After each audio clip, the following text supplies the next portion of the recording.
4 கதியோட நடக்கிறான் எம்பெருமான். சிம்மகதி, வியாகரகதி, ரிஷபகதி, கஜகதி. தேவஜியாள் துவாரத்திலேருந்து வெளியில பெருமாள் எழுந்துருடுகிறார். வெளியில வந்த உடனே மேல பக்கம் கீழ பக்கம், மேல பக்கம் கீழ பக்கம், அப்புறம் திரும்பி தானே மேல பக்கத்துல பெருமாள் எழுந்துடுறார். இப்படி திரும்பி திரும்பி பார்த்துட்டு மேலப்படியை நோக்கி நடக்கிறதுக்கு காரணம் சிங்கம் இப்படித்தான் குகையில இருந்து வெளியில வருமா. இது வெளியில வந்த உடனே நடக்கிறதுக்கு சிம்மகத்தின்னு பேர். ஒரு பாய்ச்சலிலே ஓடுகிறான், அது புலி பாய்ச்சலாக உயாரமாக பெருமான் நடப்பன். எருது நடை நடக்கிறான்.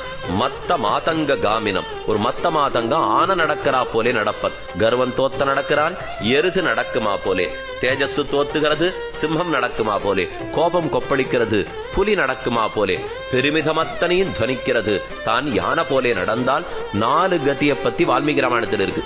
வால்மீகி ராமாயணத்துல 4 கதியை பத்தி சொல்லிட்டு கடைசியா கம்பராமாயணத்துல பாம்பு நாணும்படி பெருமான் நடந்தான்னு ராமனை பத்தி சொல்லி ஸ்ரீரங்கத்தினுடைய அனுபவத்தை பூர்த்தி